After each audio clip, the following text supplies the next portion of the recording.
अर्जुन श्री कृष्ण से पूछ रहा है, हे त्रिलोकीवात, आप आवागमन अर्थात पुनर्जन्म के बारे में कह रहे हैं।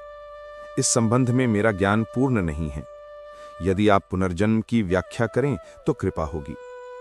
फिर कृष्ण ने कहा, पार्थ, इस सृष्टि के प्राणियों को मृत्यु के पश्चात अपने अपने कर्मों के अनुसार पहले तो उन्हें परलोक में जाकर कुछ समय बिताना होता है, जहां वो पिछले जन्मों में किए हुए पुण्य कर्मों अथवा पाप कर्मों का फल भोगते हैं।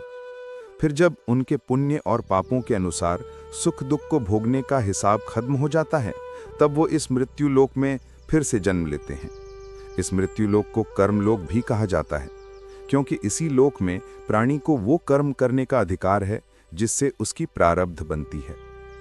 फिर अर्जुन ने कहा, हे केशव, हमारी धरती को मृत्यु लोक क्यों कहा जाता है? फिर कृष्ण ने कहा, हे अर्जुन, क्योंकि केवल इसी धरती पर ही प्राणी जन्म और मृत्यु की पीड़ा सहते हैं। फिर अर्जुन ने कहा, अर्थात दूसरे लोकों में प्राणी का जन्म अथवा मृत्यु नहीं होती? फिर कृष्ण ने कहा, नहीं अर्जुन, उन लोकों में प्राणी का न जन्म होता है और न मृत्यु, क्योंकि मैंने तुम्हें पहले ही बताया था कि मृत्यु केवल इस शरीर की होती है, आत्मा की नहीं। आत्मा तो न जन्म लेती है और न मरती है। फिर अर्जुन ने कहा, तुमने तो ये भी कहा था कि आत्मा को सुख दुख भी नहीं होते, परंतु अभी कह रहे हो कि मृत्यु के पश्चात आत्मा को सुख भोगने के लिए स्वर्ग आदि में अथवा दुख भोगने के लिए नरक आदि में जाना पड़ता है। तुम्हारा मतलब यह है कि आत्मा को केवल पृथ्वी लोक पर ही सुख दुख नहीं होते, स्वर्ग अथवा नरक में आत्मा को भी सुख या दुख भोगने पड़ते हैं? फिर कृष्ण ने कहा, नहीं अर्जुन, आत्मा को कहीं किसी स्थान पर या किसी काल में भी सुख दुख छू नहीं सकते, क्योंकि आत्मा तो मुझ अविनाशी परमेश्वर का ही प्रकाश रूप है। हे अर्जुन, मैं माया के अधीन नहीं, बल्कि माया मेरे अधीन है, और सुख दुख तो माया की रचना है। इसलिए जब माया मुझे अपने घेरे में नहीं ले सकती, तो माया के रचे हुए सुख या दुख मुझे कैसे छू सकते हैं?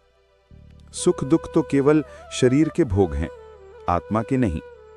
फिर अर्जुन ने कहा, हे केशव, लगता है कि तुम मुझे शब्दों के माया जाल में भरमा रहे हो। मान लिया कि सुख दुख केवल शरीर के भोग हैं, आत्मा से अलिप्त हैं। फिर जो शरीर उनको भोगता है, उसकी तो मृत्यु हो जाती है, वो शरीर तो आगे नहीं जाता। फिर स्वर्ग अथवा नरक में सुख दुख को भोगने कौन जाता है? फिर कृष्ण ने कहा, जीवात्मा। जीवात्मा, हाँ पार्थ, जीव। फिर अर्जुन ने कहा, यह जीवात्मा क्या है केशव? फिर कृष्ण ने कहा, देखो अर्जुन, जब किसी की मृत्यु होती है तो असल में ये जो बाहर का स्थूल शरीर है, केवल यही मरता है। इस स्थूल शरीर के अंदर जो सूक्ष्म शरीर है वो नहीं मरता। वो सूक्ष्म शरीर आत्मा के प्रकाश को अपने साथ लिए मृत्यु लोक से निकलकर दूसरे लोकों को चला जाता है। उसी सूक्ष्म शरीर को जीवात्मा कहते हैं। फिर अर्जुन ने कहा, इसका अर्थ है कि जब आत्मा एक शरीर को छोड़कर जाती है तो साथ में जीवात्मा को भी ले जाती है? फिर कृष्ण ने कहा, नहीं अर्जुन, ये व्याख्या इतनी सरल नहीं है। देखो, जैसे समुद्र के अंदर जल की एक बूंद समुद्र से अलग नहीं है, उसी महासागर का एक हिस्सा है वो बूंद, अपने आप सागर से बाहर नहीं जाती। हाँ, कोई उस जल की बूंद को एक बर्तन में भरकर ले जाए तो वो समुद्र से अलग दिखाई देती है।